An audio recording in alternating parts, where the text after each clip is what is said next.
Hey, good afternoon, everybody. We just opened up our line. We're going to get started in a couple minutes. We want to let some of the participants join before we get started. So, good afternoon. Thanks for being with us on What's Up with Us.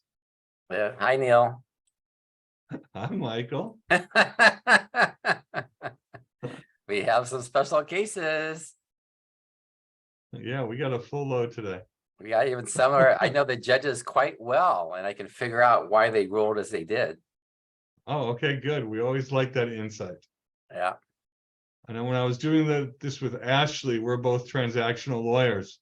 And so it was always good to have somebody on who has litigation experience, trial experience, who could give us a different point of view from the way we were approaching some of these cases. So great, Michael, wonderful. You know what? It's just here. It's 1 o'clock. We're going to allow one more minute. Like I said, we've got a really full agenda today. We want to try and get through our material and help you out, help our listeners out. Hopefully there'll be something that interests you or something that you could use in your practice. Well, I think you have a good talent for choosing interesting cases. Some months they're there, and some months they're not. So I have a bunch of them saved up for those months where there's nothing new and exciting coming along. I've got a few saved up that I'll throw in. They won't be recent cases of interest, but they'll just be cases of interest. All right, Michael, I think we're ready to go. All right. All right, so welcome to California Lawyers Association Real Property Law Section. What's up with us? I'm Neil Kalin, co-hosting with Michael Simkin, who I've just been talking to for the last minute. And welcome all of you who joined. There is a chat tab and a Q&A tab. So if you have something you want to bring up, feel free to put it into one of those tabs and we'll try to get to it. So here's our agenda today. Michael missed us last month. He was out traveling, lucky him. I wasn't out traveling, but I was doing something else interesting as well. Well, you could tell us. No, I told you, I took the Ontario bar exam and I passed it. Oh, you passed it. So congratulations, Yeah. Michael. Everybody should know that. Yeah. And so now if you have any advice on how to become a Canadian lawyer, Michael is your person to go to. Yeah. No problem, A. Great. So here's the cases we're going to talk about today. We've got a rent control case. We've got an HOA case. No interviews today, but we've got kind of just an update on a couple of important COVID-19 insurance cases. We've talked a lot about them. And like I say, we're just kind of going to give a little quick update.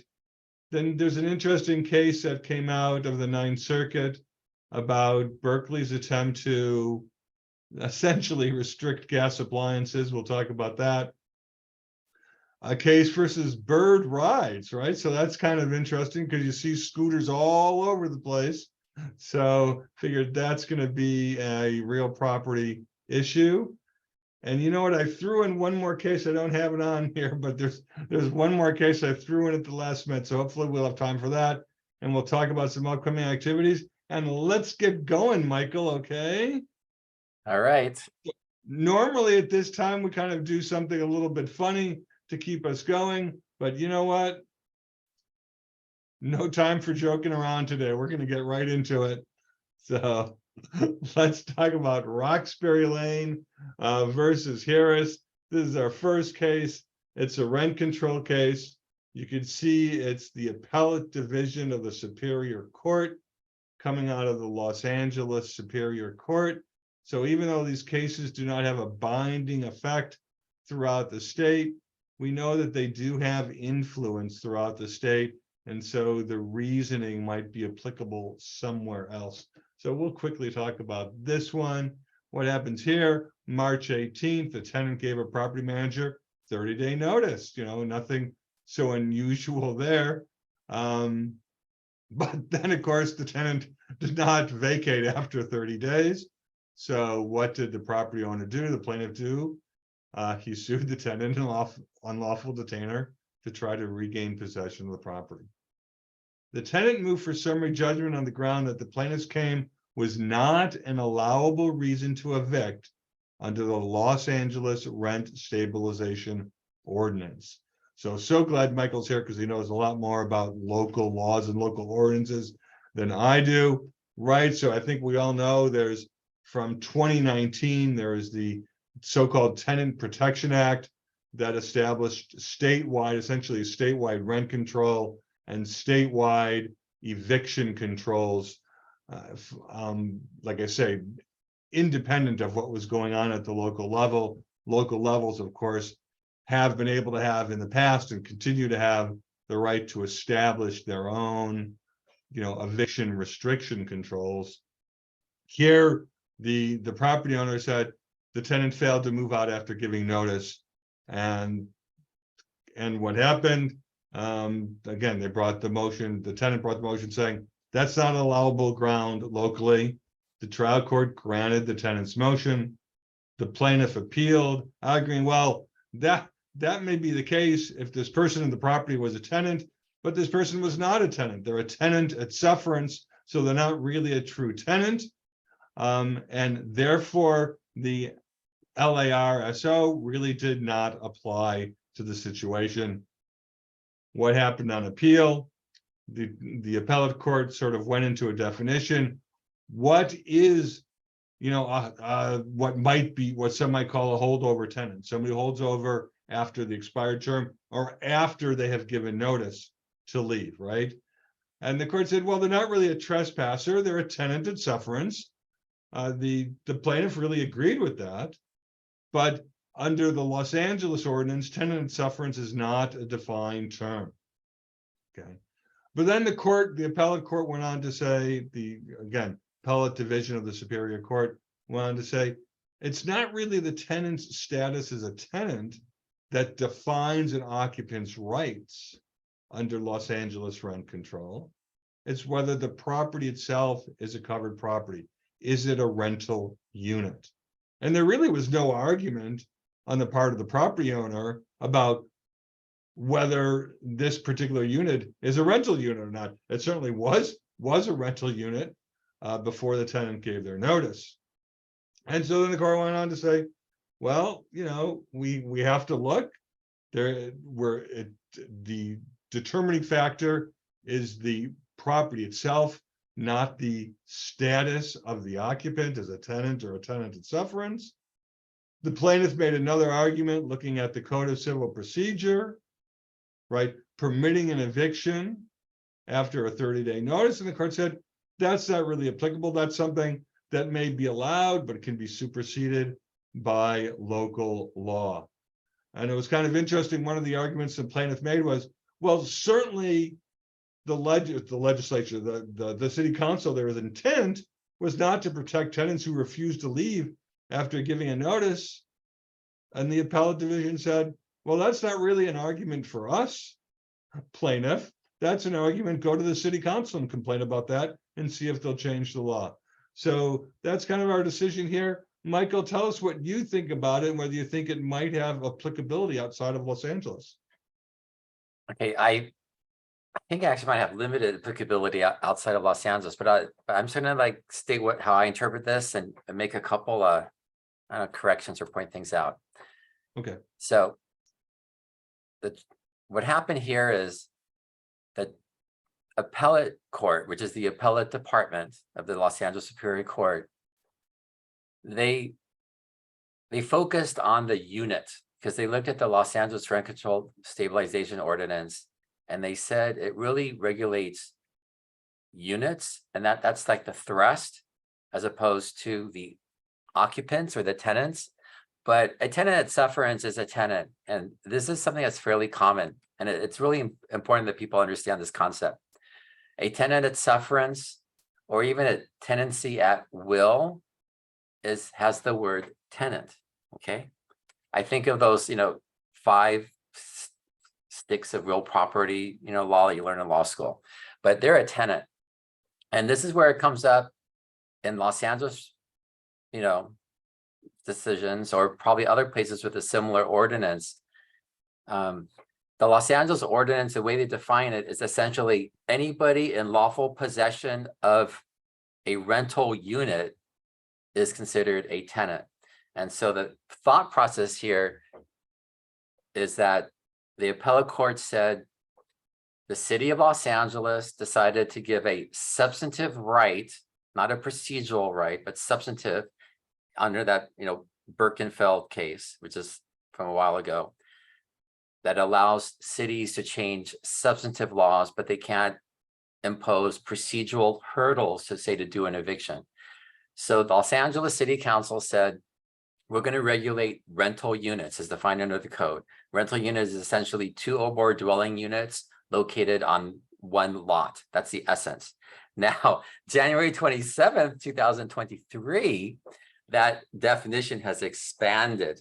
Okay, so relating to COVID now in the city of Los Angeles, as we speak, everything is going to be under Los Angeles rent control. If it's not in the city of Los Angeles, it might be in the county of Los Angeles, and they have their own rules.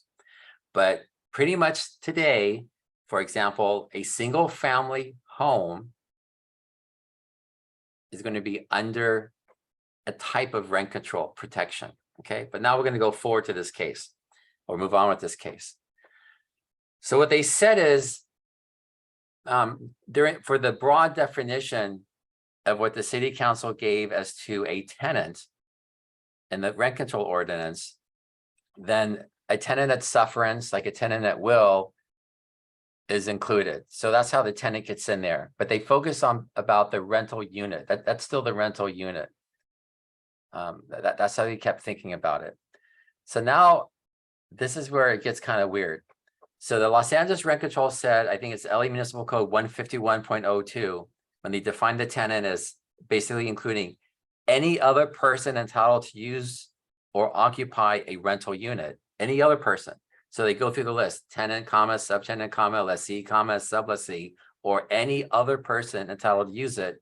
That's what they mean by they didn't enter the property by breaking a window and being a squatter or trespasser. Okay.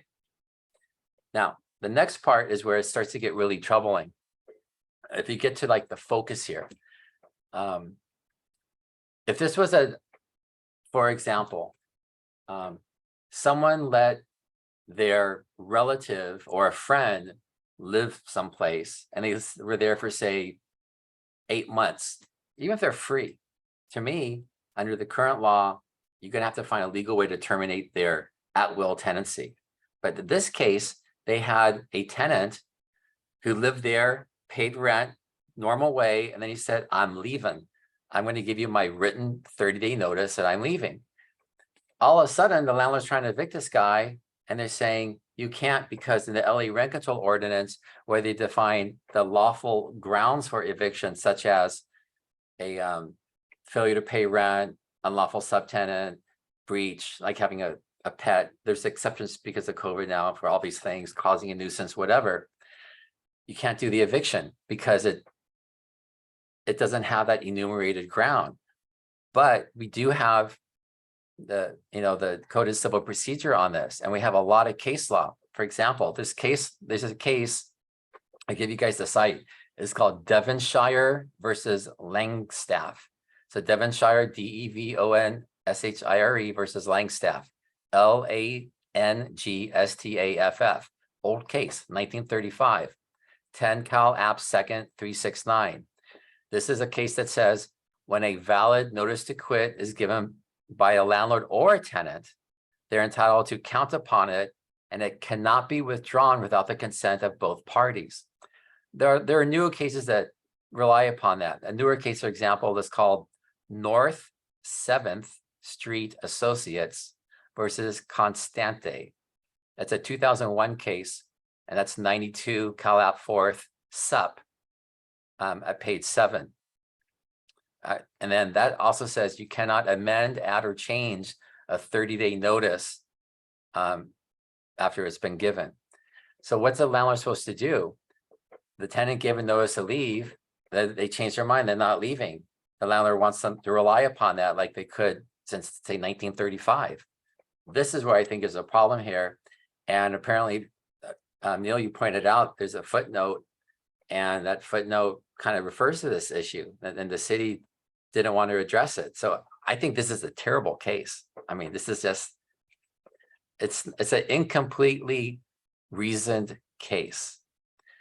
And I hope the justices there don't hold it against me, because I won a appellate division case a month ago in that same department by the same judge. But anyway, that's my problem with this case, is what are you supposed to do? This person stays there now forever, or the landlord's forced to take his rent. And so now that the body of law that we've had for almost 100 years, that once you give a 30-day notice, you can't take it back. I guess you can if you're in a rent control area. And that's the problem. And of course, what we don't have the ability to tell just from looking at the written opinion is what was argued, right? Were any of those cases brought up? Did the judges look at those cases?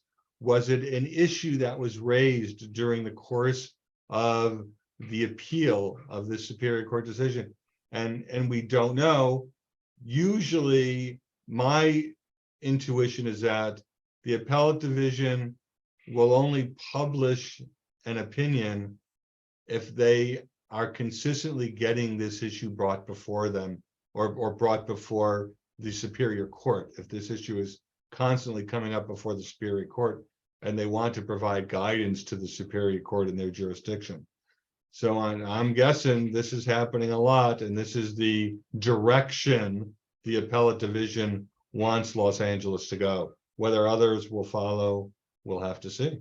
Well, and like you pointed out, you have that Code of Civil Procedure, 1161-5.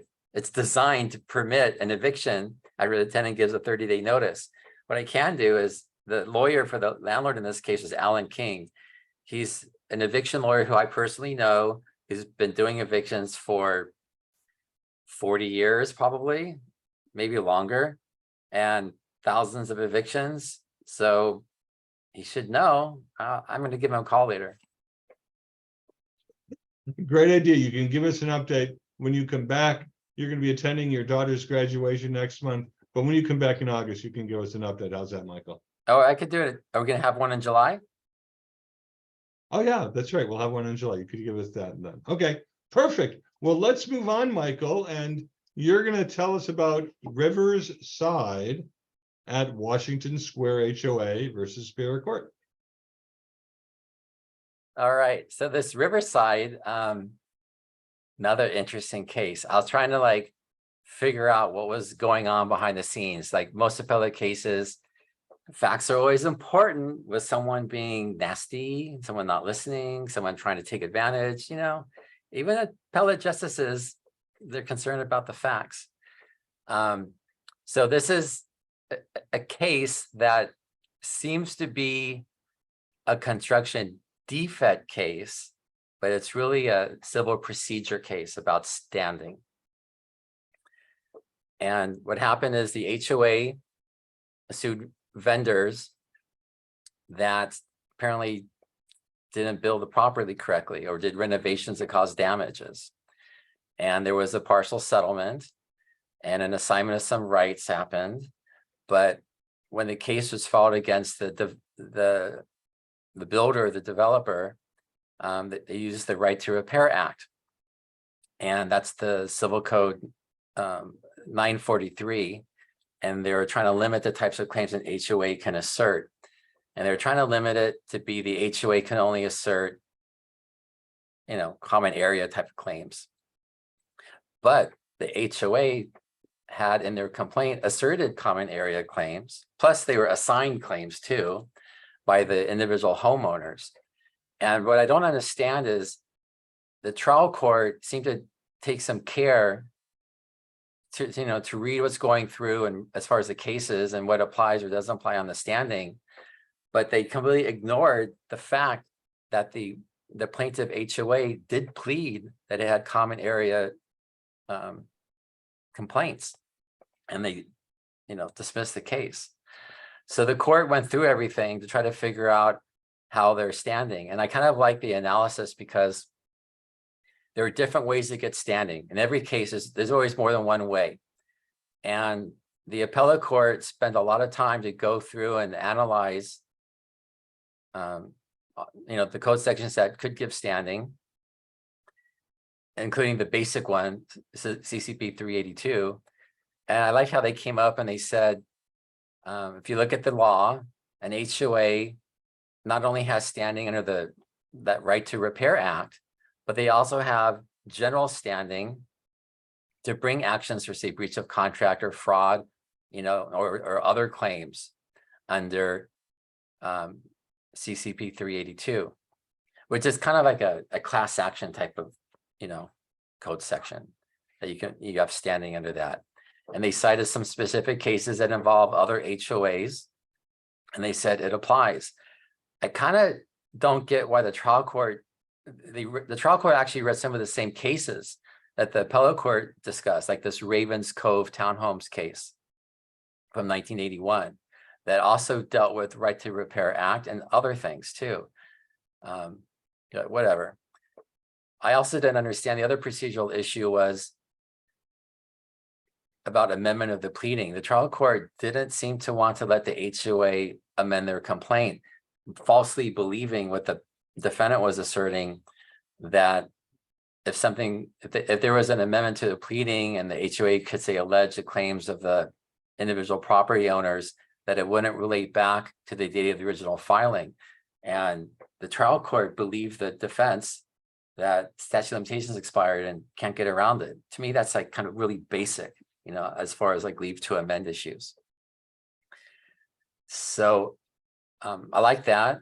I like the analysis. I like how the appellate court went through statutory construction and, how to interpret statutes, why legislatures choose certain words or don't choose words, and how you have to see, is there a reason they did not include something or a reason they did include something, and the appellate court basically fixed the problem and laid out clearly that the HOA has standing to assert these assigned claims or other claims that are not normal Right to Repair Act HOA common area type claims.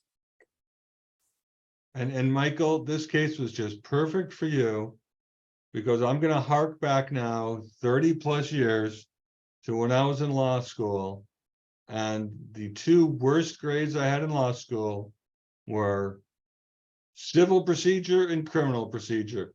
And there was a whole lot of civil procedure in this case, which is why you got to lead the discussion and why I have no comment to make. So thank you very much. But I'll tell you, I actually got an A in civil procedure. There you go. So, okay. So it takes a good mix to do a what's up with us. So I'm glad you were here for that. Yeah. But I like that case. I like that one. That was a good one. Yeah. Okay, so let's move on. We'll we'll do our COVID insurance cases update. And we have the Santa Ynez Band of Chumash Indians, Mission Indians, and we have the Coast Restaurant Group. And so in California, and I think like much of the country, there is a real divergence as to whether some of these COVID insurance cases are or should be covered or should not be covered. And the interesting things here is Santa Ynez looked at language in the insurance policy when the casino operator, brought their claim for covered physical property damage to its casino and resort. And the casino, like anyone else, had to take steps to, when the shutdown orders or the stay-home orders came into effect, had to take steps to prepare their business and their property for engaging with the public once again. And what did the plaintiff say? What did the casino and resort operator say? Well, wait a minute, these should be covered losses. There was physical property damage due to COVID-19. We had to take certain steps to try to remediate or mitigate the chance of the spread, and that should be covered damage. But here, the Court of Appeal was really pretty direct and pretty clear. And it said the plaintiff must, that merely alleging that you have damage is not enough. And in some of the previous COVID cases, that's all it took. Court said, if you allege there's physical damage, then we're going to say, we are going to say as a court that we cannot dismiss that claim. The allegation is all you need. And here the court, the appellate court, really said, no, that's not going to cut it anymore. The plaintiff has to show that the alteration is so material that it is what caused specific economic damage to the property to make a sufficient property damage insurance claim, right? So in a lot of these claims, the insurer, on the defense side, it says, well, wait a minute, COVID is not physically altering the desktop or the tabletop or anything like that. You can clean it easily with common household cleaners, and therefore there is no actual physical damage. And here, the casino operator did not have to show that it had to repair or replace any of its property. It had to take other steps to make its property eligible to reopen, but they did not show specifically that the property itself was damaged, so it had to be repaired. Coast Restaurant took a different tact. Right, Neil, I have a question. This is like or not a question, observation. So Yeah. I 100% agree with this Santa Ynez case, 100%. No property damage, nothing physical. But you know how I said before, there's always like something in the background or the underlying facts that appellate courts look at. This is tied to public policy concerns.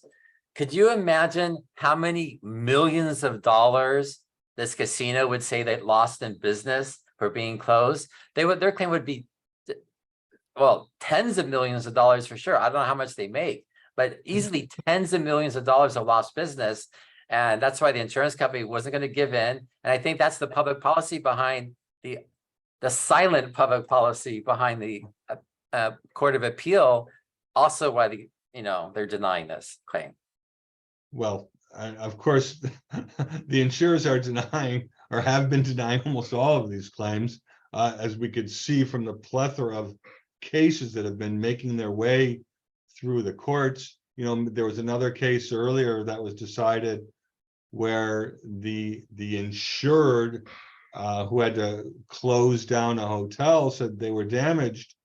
And the court said, well, you were not damaged because of COVID. You were damaged because of the closure orders. So it wasn't COVID itself that caused you the damage. It was a government order that caused you the damage. That government order, you were not protected under our insurance policy from that government order. And that's a good actually lead in to Coast. And there may have been that same philosophy, which is these insurance companies, I don't know, what they're going to do. Listen, if you had to close down, you had a business. My father had a small business my entire life where I was living at home. He had a small business and he had to shut down. That would have been devastating to us personally, right? So I can understand insureds making these claims, but there is that, other issue. So let's take a look at Coast Restaurant, right? They have a business. They had a business interruption policy that was based upon direct physical loss, right? So that was their claim. The trial court dismissed the claim. The appellate court made an interesting determination, okay? The appellate court said, you know what? They did show a direct physical loss. They said the government order denying use of the physical property equates to a physical loss. And in the cases I've talked about in the past, I haven't seen that kind of analysis before, saying that the order itself results in a physical loss of use of the property. You cannot use the property, even though there may have been no particular damage to the property. You are not allowed to use the property. But then the Coast Restaurant appellate court went on to say, well, even so, there's an exclusion in our policy for government orders. And that exclusion applies to this case. And the appellate court also said there is another exclusion for viruses. And COVID-19 is a virus. So even though we are making a determination that there was a direct physical loss, we are also finding that there's no coverage for these other reasons. And what might be interesting is whether the holding on direct physical loss, is that binding precedent, or is that really unnecessary because of the further language in the court that, well, if the as long as an exclusion applies, there's no coverage anyway. So what do you think, Michael? And then I'll just make one more quick comment on COVID insurance cases. Well, I agree with all that. This case, did you see how they had a secondary argument, and they call it the period of restoration, and the plaintiff sought damages? I guess the concept is you have COVID shutdowns and COVID problems, and then you have to like get back up to speed or something, and they can get some damages during this period of restoration. That argument didn't go very far, but I never even saw that concept before, so I thought that was interesting. So if you talk about alternate arguments, if you go through the litany of these COVID-19 insurance cases, you can see in different cases, and I'm not saying this is all planned out, but insurance companies are making every conceivable argument that could be made. Obviously, every argument doesn't make it into every particular case, but they've been fighting these tooth and nail. And what will be very interesting is there's a federal case called Another Planet, and it's a federal case that they certified. They certified that case. I believe Another Planet was a fitness facility, and the federal court certified that case to the California Supreme Court, asked them to take review to establish what the policy is in California. And the Supreme Court accepted that case. Now, whether they're ultimately going to rule on it, whether they're going to just leave this whole mishmash available in California is unknown at this time. But there could be some kind of overriding policy decision from the California Supreme Court if they decide to proceed with the Another Planet case that they've already accepted. And we'll see what they decide to do there. Well, this case, though, I don't see how the plaintiff could get around the virus exception. That's like on all fours. There's another observation I have. Maybe we should keep track of this. So, I mean, you're into this more than I am, but I noticed that the appellate court said that the parties are to bear their own costs on appeal. And, I think they did that to help out because these COVID issues are devastating to the businesses. And I wonder if most of these cases have each party to bear their own costs on appeal when they, the plaintiffs are losing all the cases. But it's just an observation. I think we should keep a tally of those. I'm going to pay attention to that going forward. Thanks, Michael. All right, let's move on. We're halfway through today, and we've got the California Restaurant Association versus Berkeley. Excuse me, a ninth circuit case, arising out of California, arising out of the city of Berkeley. And Michael, I think I'm going to take the lead here, and you're going to take the lead on our next case, right? Sure. Which is the next one after that? The Bird Rides case. Oh, okay. Okay, great. So what happened here? I mean, several years ago, 2019, 4 years ago, Berkeley adopted an ordinance prohibiting natural gas infrastructure. Now we're hearing a lot about, in 2023, prohibiting the use of natural gas in appliances. So you see, Berkeley was really ahead of the game by several years, right? They did this in 2019, but they made that prohibition for new construction only. They put interesting language in the body of the ordinance that says, this shall in no way be construed as requiring the use or installation of any specific appliance or system. So they're saying, we're not really regulating gas stoves. We're just regulating the gas pipe that goes through your house that you would connect to the stove.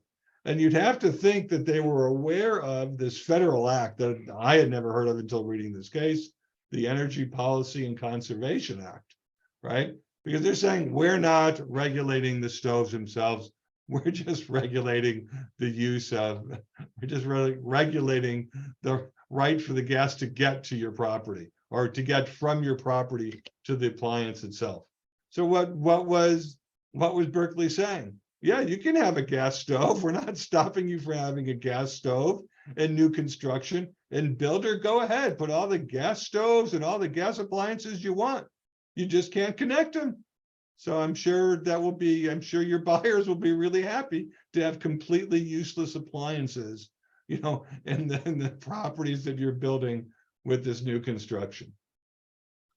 So what did the Restaurant Association and some restaurants, of course, argue? They argued, well, there's this federal act and the federal act preempts the local ordinance. At trial court, the trial court, excuse me, dismissed the lawsuit, but the association appealed. And the appellate court said, well, let's look at what this EPCA actually says in it. And we've got a good quote there. No state regulation concerning the energy efficiency, energy use, and it goes on, shall be effective with respect to a covered product once federal standards become available. So I'm kind of making the assumption under this case that there must have been some federal standards applicable that have been enacted sometime between 2019 and now. And the court says, well, if we look at the language itself, the act covers not just the product itself, right, but their use, right? It says it right in there, energy efficiency and energy use. So the act covers use, therefore the act applies, the act preempts the local ordinance. And of course, the appellate court, really read right through, the language in the ordinance itself and said, you cannot do indirectly what Congress says you can't do directly. You just can't move your regulation down the chain a little bit to make the federal act or the product itself really meaningless, right? No use having a gas stove if you can't connect it. So like I say, it's interesting that this ordinance started years before this issue has been getting nationwide attention. I brought this case up, Michael, recently at a speech that I had made, and I was informed that some local jurisdictions that were considering doing something similar to what Berkeley had done as a result of this case decided to back down. So, interesting. It's a Ninth Circuit case, right? Ninth Circuit is influential in California, not necessarily binding in California, but just from my own anecdotal experience, it seems to have had some effect already, in the 1 month that this case has been out. Yeah, I remember seeing something about this a while ago. I don't understand the problem with natural gas. But I thought of some other issue here. You know how historically in zoning laws, you would have the, not in my backyard issue. And so the cities are going to do that whole, what do you call it, redlining thing, to try to exclude certain demographics of people by making a law that doesn't seem to make any sense, but it's designed to have that ramification that that maybe a certain group of people won't live there. You know what I'm talking about? Well, I know what you're talking about. I don't necessarily agree with the conclusory statement that you're making about why some of these localities are passing those ordinances. But yes, we get the idea conceptually what you're bringing up. I mean, so conceptually, the whole point is that the government's saying we're the ones in charge of energy. Don't make up something stupid to try to get around what we're trying to achieve for, again, our public policy goals here. Turn that thing off. And so, I don't know, it's just one of those random conclusions that I make in my head sometimes, or connections. So I'm taking a wild guess here that when this ordinance was passed in 2019. The federal act was already in place, and regulations had already been adopted, establishing how the act would be applied, right? Because otherwise you would anticipate that the current administration probably would have come up with different regulations in terms of what could be done or what could not be done. If indeed they have the ability to do that, you know, obviously a regulatory body cannot completely contradict the law itself. And so that is something I will admit, I did not go and read the Energy Policy and Conservation Act. But they went through all these other cases, you know, about different industries and how you can't pass rules to try to prevent or get around, you know, federal laws. So I liked reading this. This is a good one. Yeah, another good case, a worthy read. So let's talk about another worthy read, Michael. For anyone who has a business or a home and is finding these scooters, you know, outside on the sidewalk, you know, in front of their doors, maybe on the street, maybe standing up, you know, upright and maybe parked right, or maybe just, you know, lying there on the ground. So tell us about Akala versus bird rights.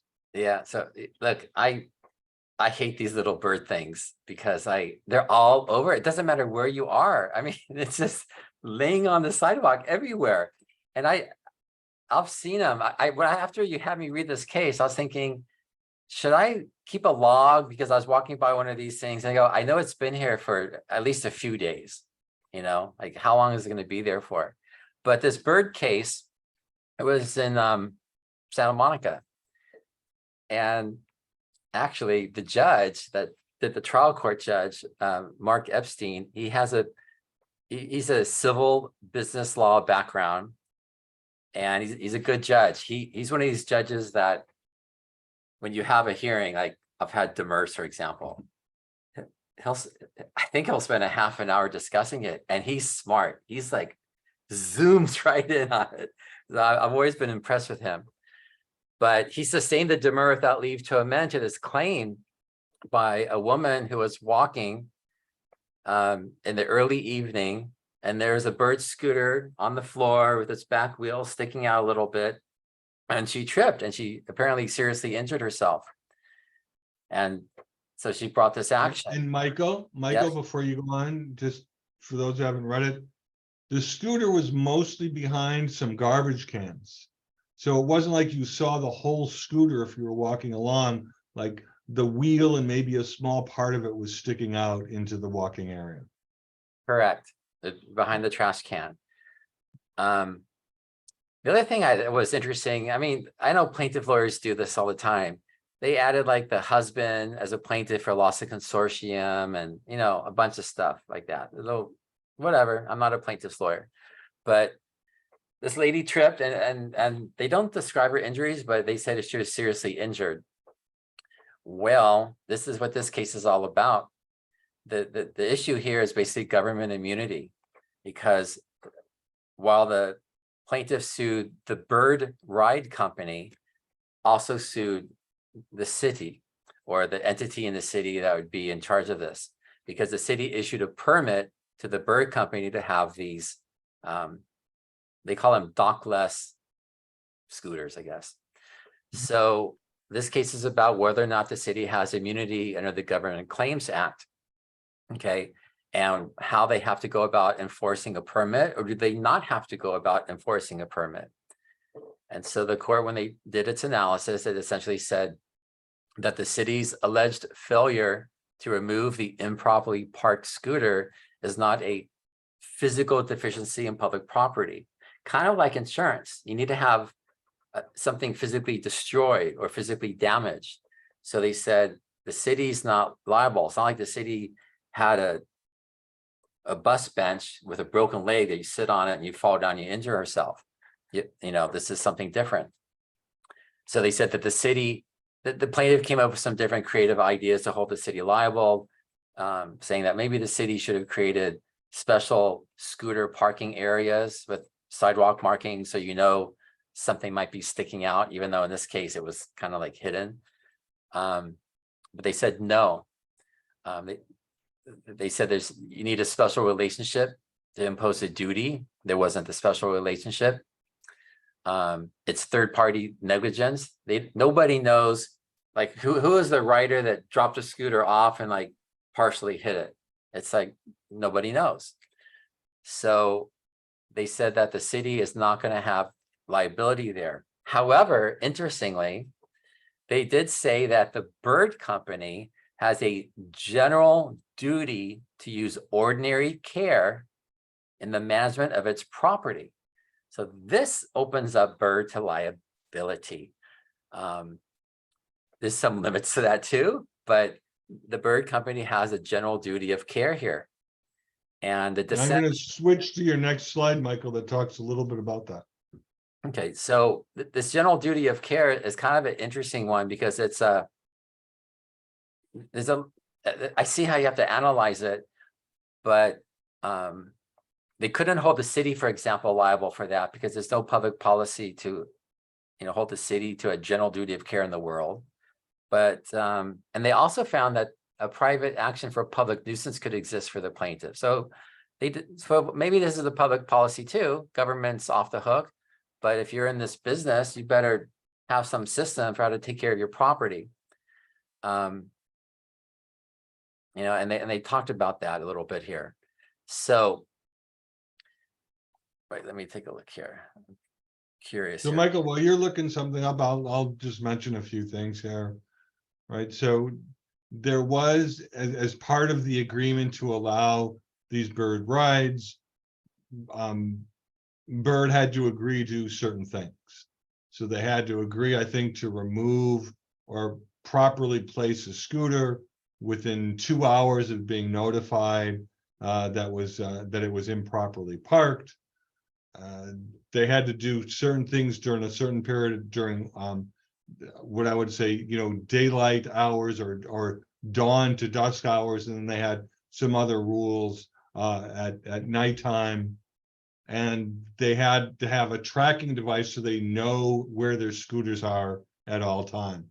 And if you've retrained your gain, if you've regained your train of thought, go ahead, Michael. So the train of thought here is, I think the appellate court is trying to also find out what would be practical. And kind of like what you started to talk about there is they have a tracking device.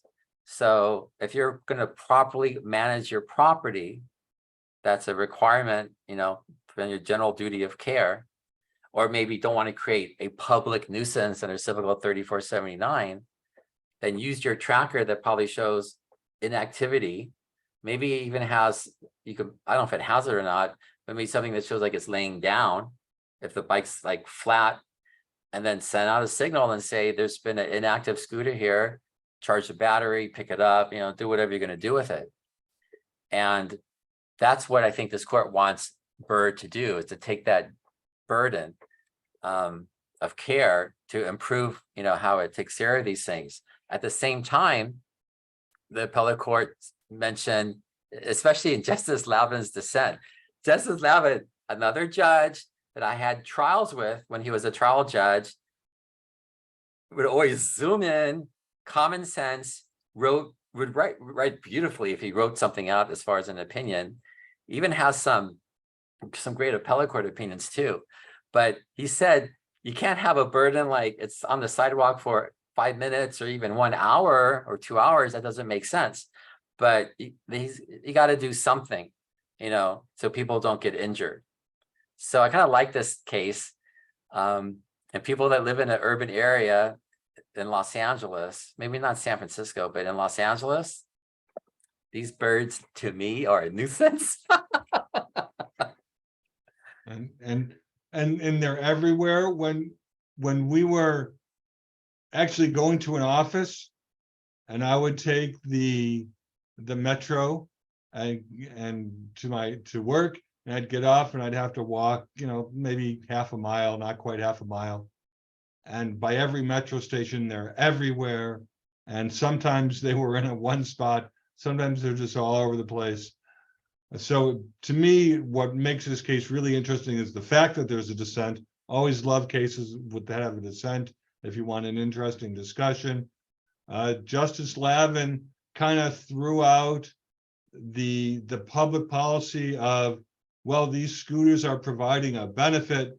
As a society, we're trying to limit, essentially, I didn't know that he used these words, but essentially to limit greenhouse gases. So instead of people driving everywhere, isn't it better to have them use, electric scooters?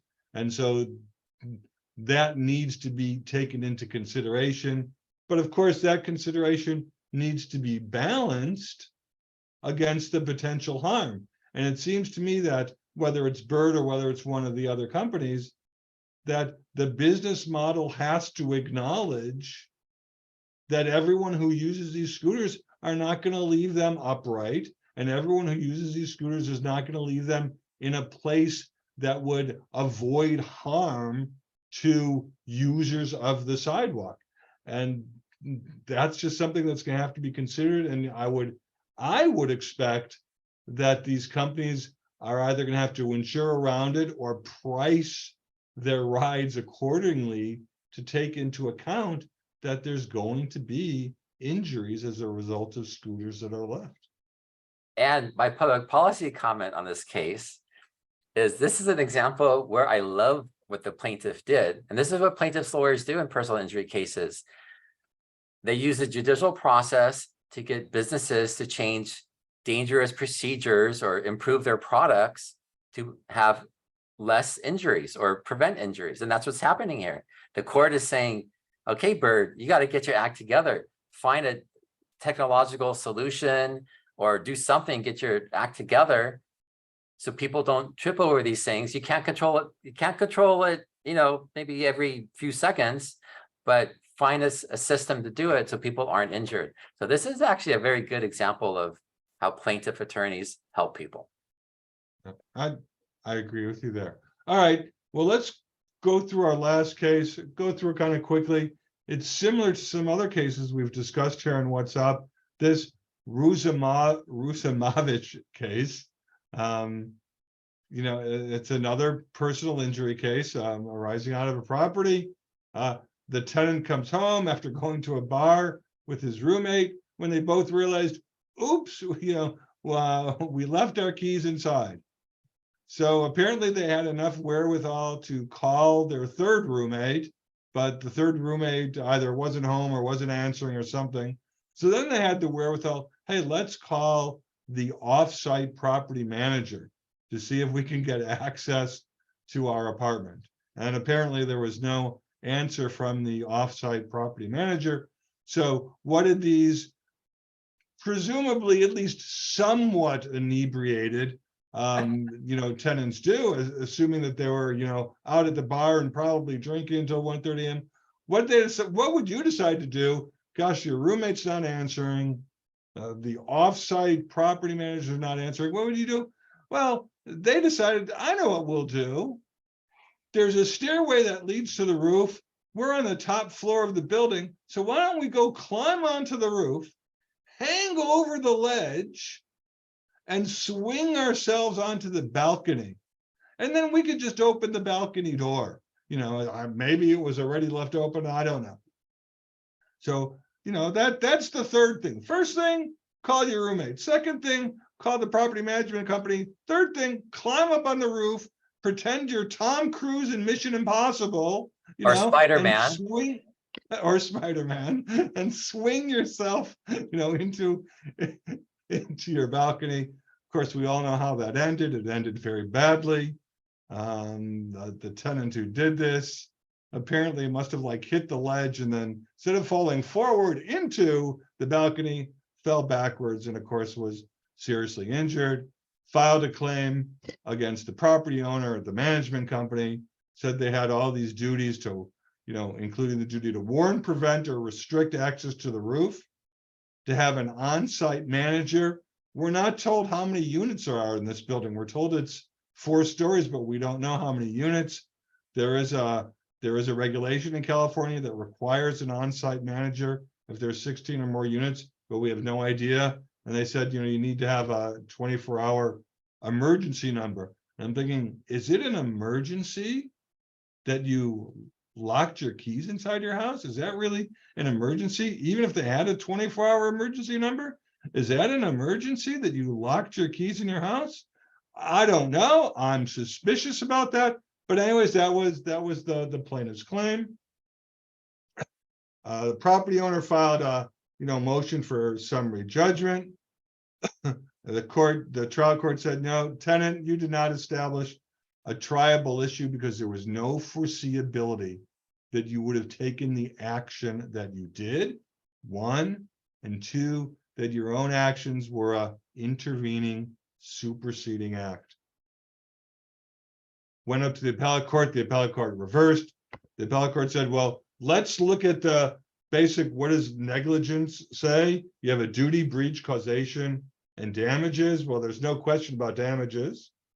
All right. Everybody has a duty of care, sort of like we learned in the Bird case, right? Everyone has a duty of care to prevent their property from causing harm to others. Was there a breach? Well, that issue wasn't really argued here. And then there's cause. So the property owner is saying there's no duty because no one could foresee. And the appellate court went through, I thought, kind of a strained argument saying, well, yes, there are exceptions to the duty if there's lack of foreseeability, but lack of foreseeability relates to a generic issue, not lack of foreseeability of the specific action that was taken, in this case by the tenant. And the appellate court said, and the property owner was arguing there's no duty at all. So the beginning position, there's no duty. I'm thinking, well, maybe their argument wasn't phrased exactly right, but what they're saying is even if there was a duty, one of the exceptions to the duty applied because of lack of foreseeability.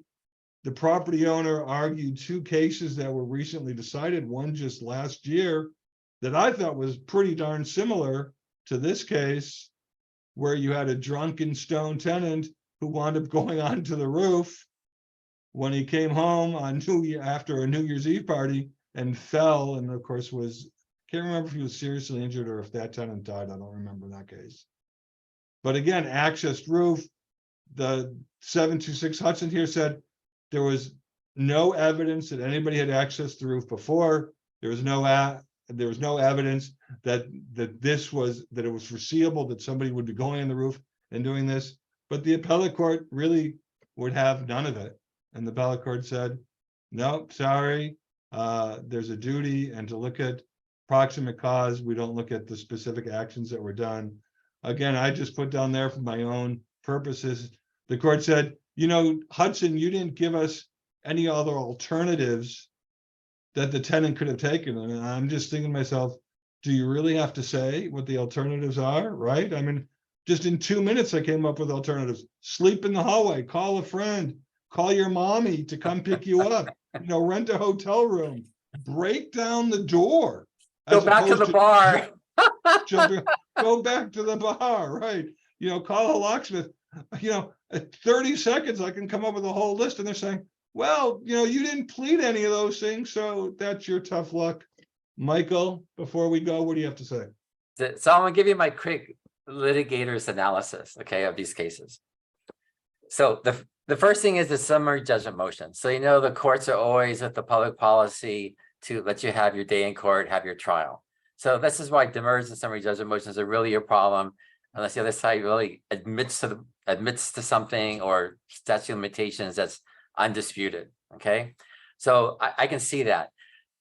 But the next thing is the 16 or more units having to have an on-site manager. I think that's the real focus. So when I saw this case in the advance sheets last week and I sent it to you and you told me you saw it also, I thought this is the craziest case.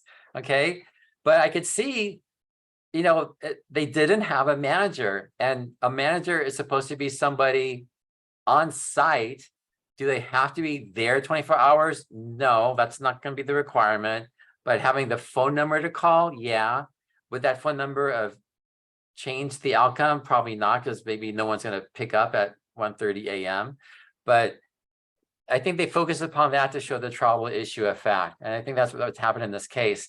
But I always say, sometimes you don't want what you ask for. So let them have the trial. Has anybody heard of the word or the phrase comparative negligence? I mean, what's the comparative negligence here? Like 99.9% of on the tenant? I mean, come on. How is he going to make any money here? You can't, it's his fault. So Michael, let me ask you this question, being the litigator. Then the court even mentioned, let them go to court. They can argue comparative negligence. The court mentioned that. So let's say it goes to court. Let's say it goes to a jury. Let's say the jury says exactly what you just said, which is the tenant is 99% responsible. The owner of the management company is 1% responsible. Will that 1% allow the tenant to recover fees, for example? Will it allow them to recover, is the damages, I don't know, will the damages be apportioned 99% to 1%? Or if as long as there's some element of fault that may affect the damage amount? I don't know how that goes. Well, first, this is negligence. So, okay, attorney's fees, to look if there's a contract or a statute to provide for an award of attorney's fees. I don't think there's going to be a statute for someone's negligence to allow attorney's fees. That's number one. So I wouldn't worry about that part.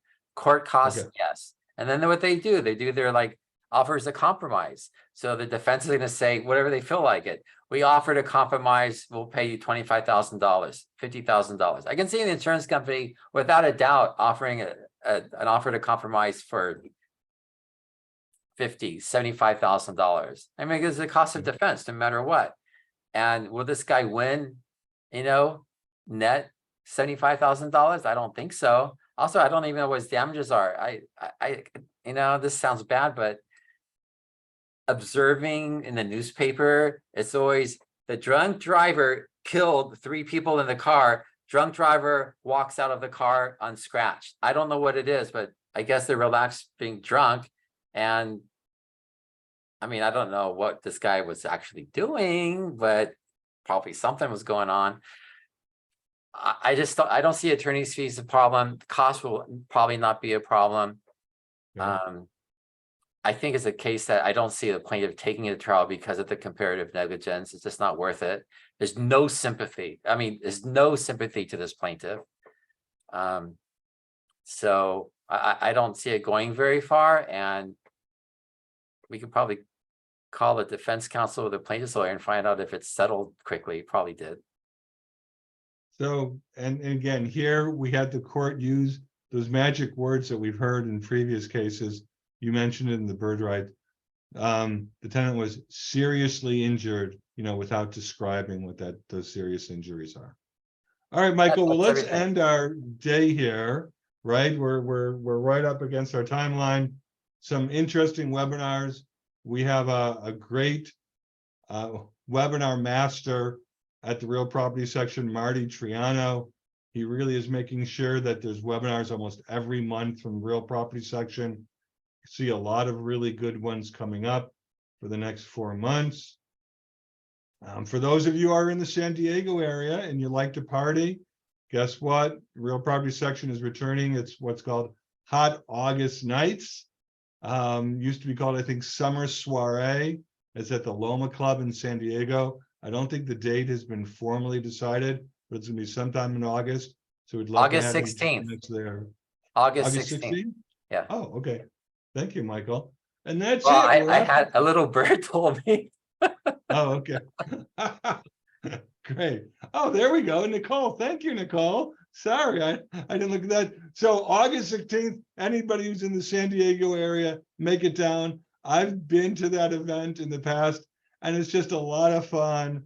There's music, there's food, there's of course, there's liquor. And I think they've got games planned, or they're trying to plan them. That's one of the things that's still on the stage. So it really is going to be a great, great evening on August 16th.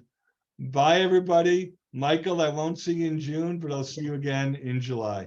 All right. Thank you. Have a great summer. Thanks for joining us, everybody.